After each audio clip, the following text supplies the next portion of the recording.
본 방송에서 제공하는 부동산 정보는 투자 판단에 대한 조언입니다. 방송에서 제공하는 부동산 물건의 가치, 가격 상승 및 가격 하락에 대해서는 방송사에서 보장하지 않습니다. 네, 관악구 신림동. 신림동 하면 가장 많이 떠오르는 게 저는 이게 지방에서 상경한 직장인이나 이 대학생들이 서울에 올라와서 가장 많이 집을 알아보는 곳이 신림동이지 않을까 싶습니다. 이 신림동 같은 경우는 이 동작구, 관악구, 그다음에 금천구, 구로구, 그다음에 위로 영등포구 이 5개 행정구역의 결절지로 이 동쪽으로는 강남 업무지구, 서쪽으로는 구로 업무단지, 그다음에 북쪽으로는 여의도 업무지구. 이 대단지 업무지구와의 접근성으로 인해서 항상 꾸준히 수요가 있던 곳인데요. 기존에는 주로 2호선에 의지해서 직장을 다녀야 했는데 이런 신안산선 개통이나 신림선 같은 다수의 교통 호재로 인해서 그동안 받았던 이 낙후된 이미지를 탈피해서 지금 재평가를 받고 있는 지역이라고 할 수 있겠습니다. 네, 관악구 신림동의 입지 조건부터 보고 왔습니다. 자, 2호선 역세권이기도 하고요. 여기에 많은 수요가 있기 때문에 우리가 임대를 놓을 수 있는 다중주택 통건물로 보고 있습니다.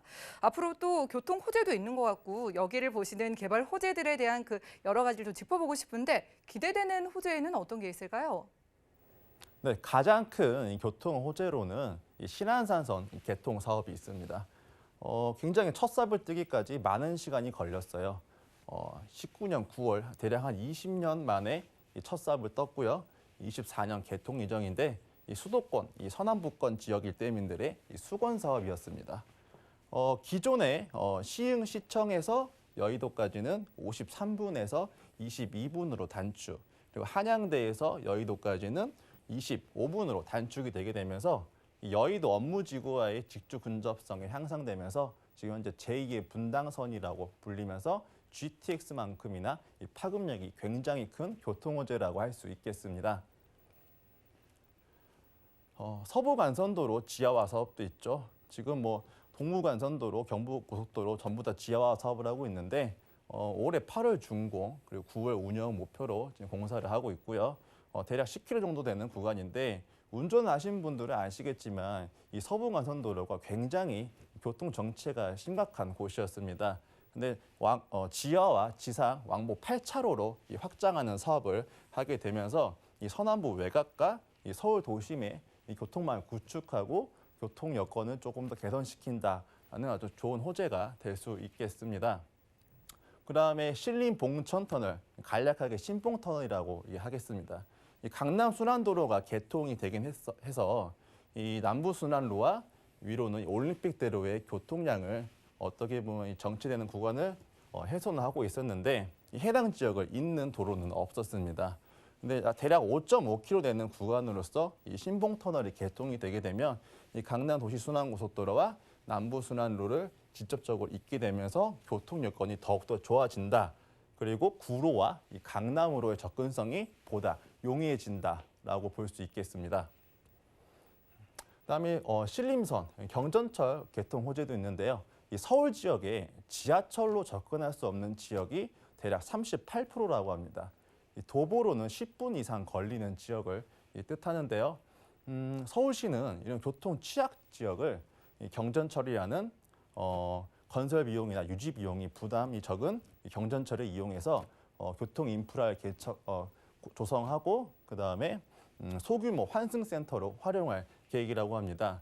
옆에 서부선, 남곡선 많은 게 있는데 해당 지역에 있는 이 신림선은 여의도 색강역에서 관악구, 서울대역까지 약 12개 역 7.7km 정도 되는 구간이고요. 서울 대부분의 그 지하철이 이 동서로 흐르고 있는 반면에 이런 신림선 같은 경전철은 이 틈새 지역을 메꿔주는 지선 역할을 하기 때문에 이 남북 방향에 그동안은 이 도로 교통에 의지할 수밖에 없던 지역인데 이 남북을 연결하는 이 신림선이 개통이 되면 이 해당 지역의 교통 여건 그리고 인프라가 굉장히 좋아질 거라고 생각이 듭니다.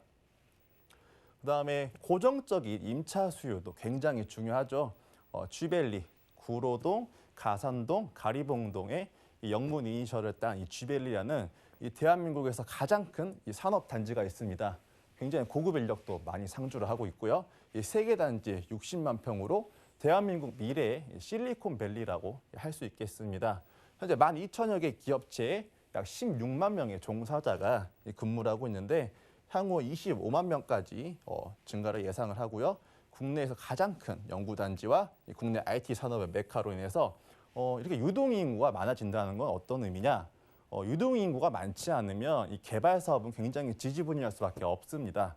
근데 이렇게 유동인구가 많아짐에 따라서 이 해당 지역의 어떤 호재들, 개통, 좋은 호재들이 조금 더 탄력적으로 진행이 될 예정이다라고 말씀드릴 수 있습니다.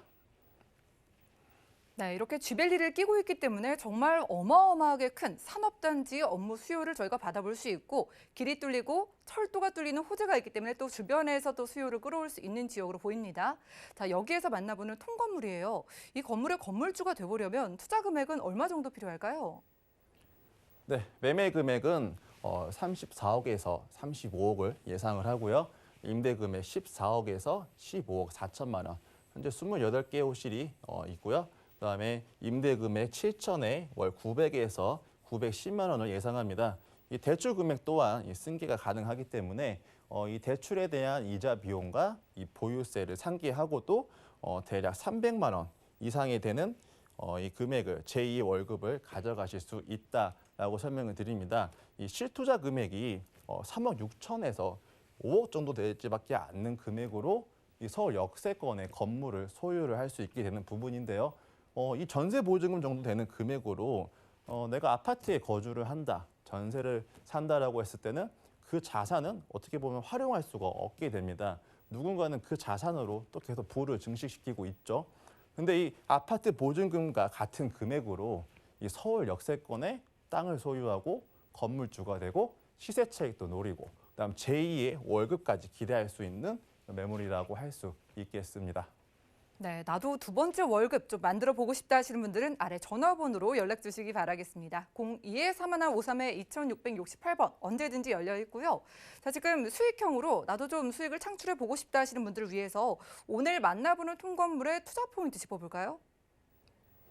네, 갈수록 1인 가구가 증가를 하고 있죠. 관악구 같은 경우는 이 인구는 50만 명이 넘는데 세대 수는 27만 가구가 됩니다. 미혼 여성의 이 가구 수 비율도 굉장히 높은 곳이기도 하고요. 이 관악구만의 이런 특수성으로 인해서 이 탄탄한 이 주거 수요를 확보할 수 있다라고 말씀드릴 수 있겠습니다. 그다음에 상대적으로 입지는 좋은데 교통망이 부족해서 굉장히 어떻게 보면 저평가되어 있던 지역인데 이런 신안산선이나 신림선, 서부간선도로 지하화 사업 같은 각종 교통 호재에 따라서 이 교통 인프라가 개선이 돼서 이 업무 지구와의 직주 근접성이 높아짐에 의해서 해당 지역의 가치가 더 상승하고 있다라고 말씀드릴 수 있습니다. 그리고 아까 설명드린 것처럼 유동 인구가 굉장히 중요한 겁니다. 인구가 증가하지 않는 지역은 사실 어떤 호재를 계획을 해도 굉장히 무산되는 경우가 많습니다. 근데 이런 쥐벨리 같은 여기 입주하는 업체들도 굉장히 현대나 넷마블이나 굉장히 대기업들이 입주를 할 예정이에요.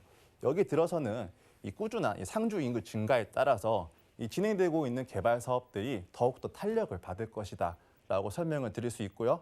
그다음에 레버리지를 이용해서 건물과 토지를 소유하는 부분인데 수익률을 생각해 보실 필요가 있습니다. 가령 20억을 투자해서 2억을 버는 것과 그다음 2억을 투자해서 2억을 버는 거는 수익률 차이가 10%가 100%가 되게 되는 겁니다.